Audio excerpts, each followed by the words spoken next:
Good evening, everybody. This is Storytime with Eric, 2023 edition. Tonight I'm going to be reading Are You Pirates by Stephen Kroll, pictures by Marylin Hafner.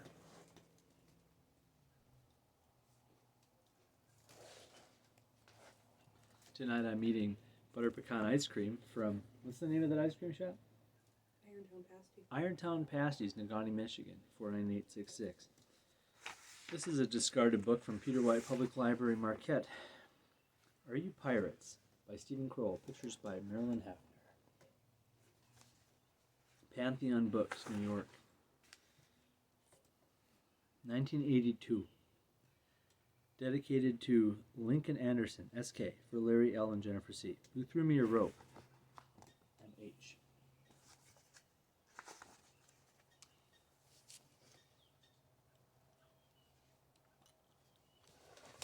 Tom Burke was a carpenter's apprentice, but all the time he spent in Mr. Collins' shop, he spent daydreaming about pirates. He wanted to be a scar-faced captain at the helm of a sleek black ship. He wanted to duel down the deck of a golden Spanish galleon, scattering Spaniards left and right. He wanted to drink rum with his grizzled mates and run his finger through piles of gold doubloons. He was so busy daydreaming, he didn't get much work done.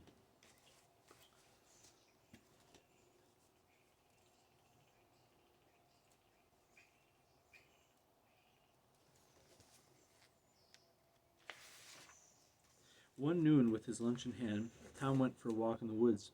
In the middle of a clearing, three strange-looking men were shoveling dirt into a big chest. Suddenly, the tall one with the earring pointed a pistol at Tom.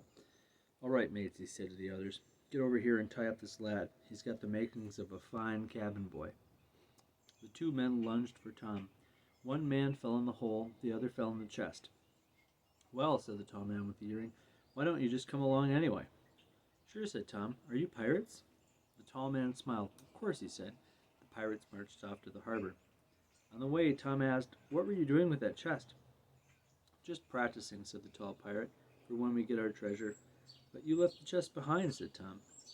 "Yep," came the reply, "but at least we have another."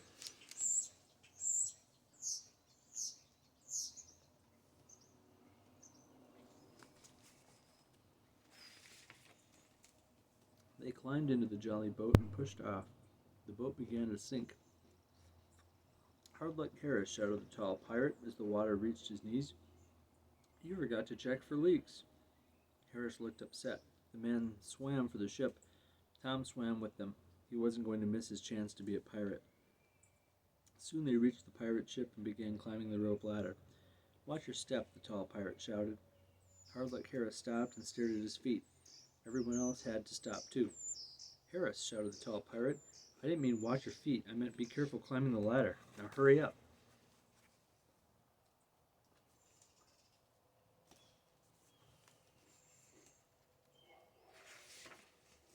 When everyone was finally on deck, the tall pirate introduced Tom to Captain Johnny Red.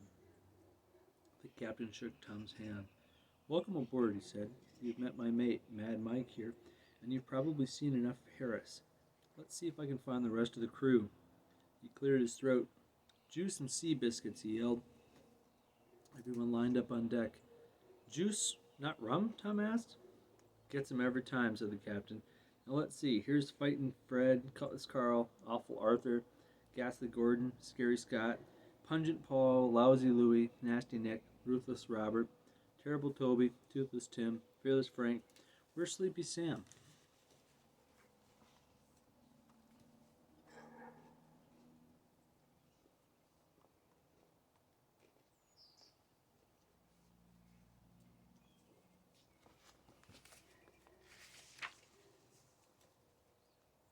Suddenly, a huge splash rocked the ship. "What was that?" shouted the captain. "Begging your pardon, sir," said Lousy Louie. "That was Sleepy Sam, sleepwalking again. Bumped right into the cannon and knocked it overboard." "Can't Sam ever stay awake? Now we've lost our cannon," said the captain. "Well, sir," said Louie, "at least we have another." Tom hoped the ship had two of everything. "You, boy," said the captain, "come with me." Inside the captain's cabin there was a big sea chest. "Do you have lots of treasure in there?" Tom asked. The captain opened the chest. If the the bottom was the biggest box of candy Tom had ever seen. You can have some, said the captain, but only after lights out. Now sign the ship's articles with your mark.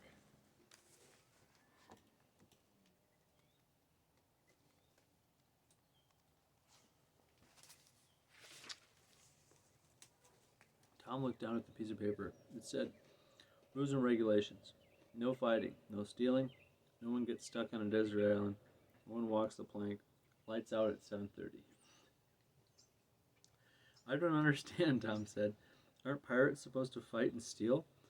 Of course, said the captain. No one follows the rules on this ship. Tom signed the bottom of the paper with an X, the way pirates always did.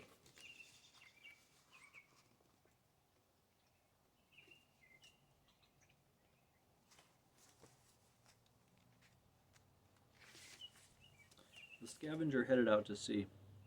The captain climbed into the rigging with his spyglass. Remember the pirate's code, he shouted to the crew. All ships are fair game. Red ones, blue ones, purple ones. The gold ones got 3 stars. Bingo, shouted Toothless Tim. A golden Spanish galleon is on the horizon.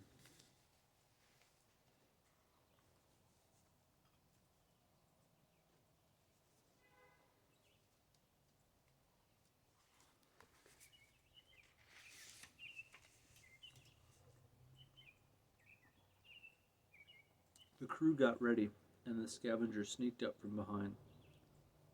Prepare to board, shouted Mad Mike. 5 pirates threw out hooks to tie the 2 ships together. All 5 pirates went flying into the water. Aren't they supposed to let go of their ropes? Asked Tom. Of course they are, said the captain. I've told them a million times. Just then the scavenger rammed right into the golden Spanish galleon. The scavenger's crew went flying into the galleon's deck. Tom landed behind a barrel. Pirates were dashing everywhere. Captain Johnny Red came dueling down the deck. Wow, Tom thought. At last, a real battle.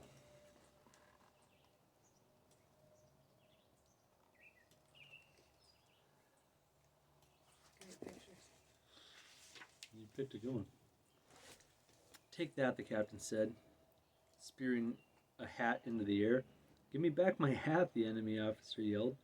I know that voice, said the captain, and I know that face, too. It's me, you old thief, said the officer. Your old pal, Benny the Bold. Benny the Bold of the Jolly Robber? Same one. This isn't a golden Spanish galleon? Nah, we're pirates, like always. We're in disguise. So the battle is over? Yeah, how about some ice cream? Ice cream? Yeah, we just rubbed the good ship humor. We got every flavor. Chocolate chip, vanilla, coconut. Come and get it. Even butter pecan.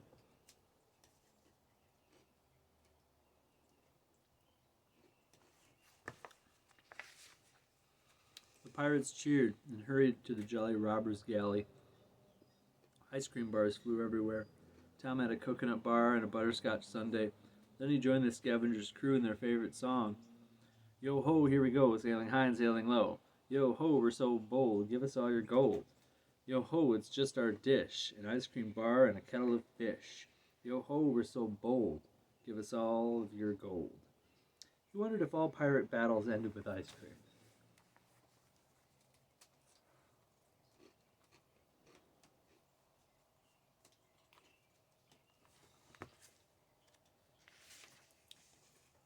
After the party, nobody on the scavenger felt like having supper. Tom went to bed early, wondering if Mr. Collins missed him at the shop. Around midnight, he woke up hungry. The captain's candy, he thought. He crept down the deck and opened the door to the captain's cabin.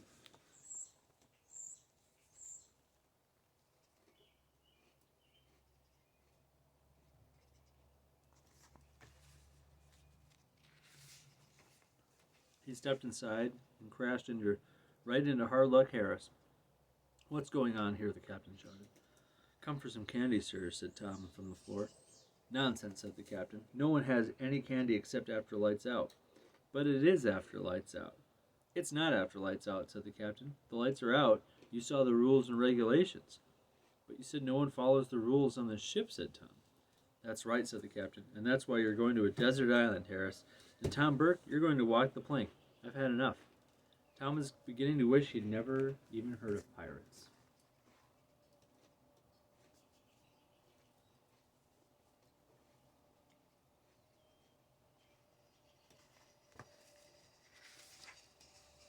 Tom and Harris spent the rest of the night under heavy guard. In the morning, the captain led Tom to the plank. "Bring the blindfold," he ordered. Nasty Nick stepped forward and blindfolded the captain. Johnny Red waved his cutlass. "Off you go, Tom Burt," he shouted. The crew hissed and booed. The plank was springy, like a diving board. Tom jumped down hard on the end and soared into the rigging. From his perch, he scanned the horizon. Look at him up in the rigging.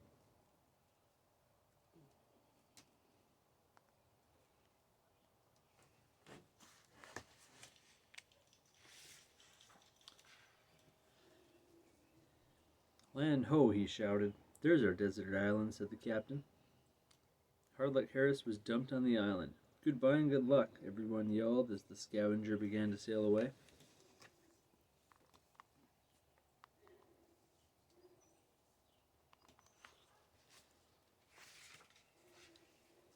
Harris ran along the shore after it.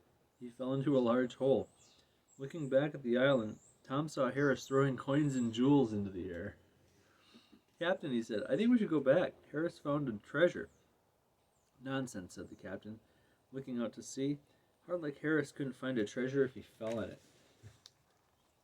I think he might have fallen in it. See?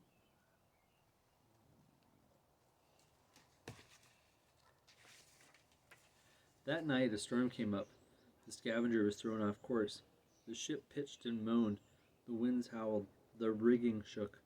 Tom and crew hung on to the rail. Looks like they hung on for dear life.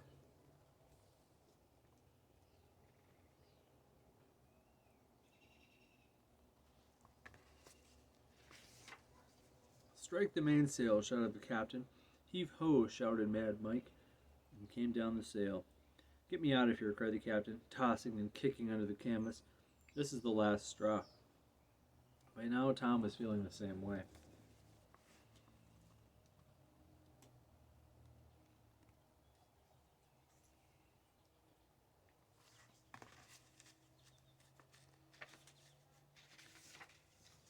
In the morning, the storm was over and the sea was calm again.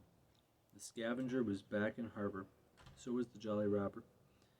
Benny the Bold and his crew and Hardluck Harris were busy unloading a chest filled with gold and jewels. "Hey, Captain," yelled Mad Mike.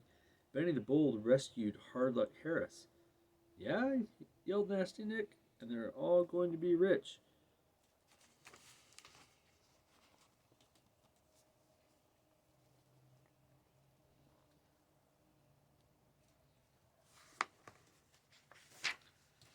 There was a big splash off the stern of the ship. The captain rowed by in the jolly boat. "There goes the captain," shouted the crew. "Well," said Lousy Louie, "don't we have another?" Mad Mike turned to Tom. "Are you interested?" he asked. "Are you kidding?" Tom said. "I'd rather be a carpenter." Mad Mike ducked as a pirate fell from the cross trees. "Well, all right," he said. "I'll take you ashore."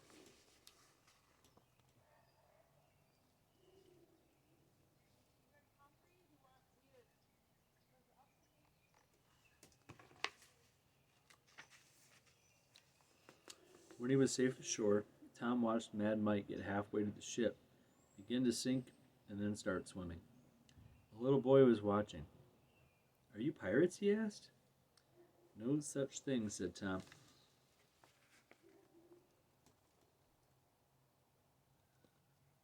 The end.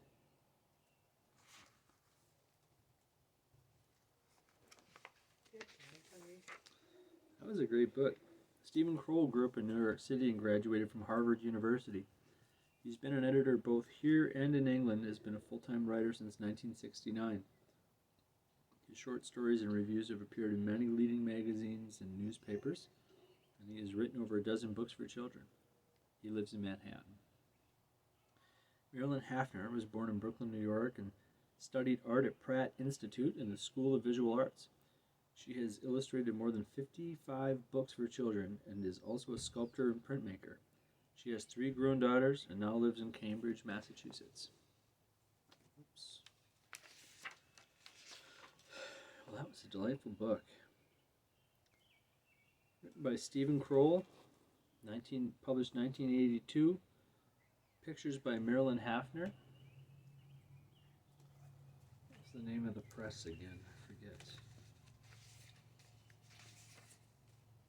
Pantheon Books, New York. All rights reserved under International and Pan American Copyright Conventions. A division of Random House. And Random House Canada. Toronto. Well, thanks for watching. Stay tuned next time for Storytime with Eric. Good night, everybody.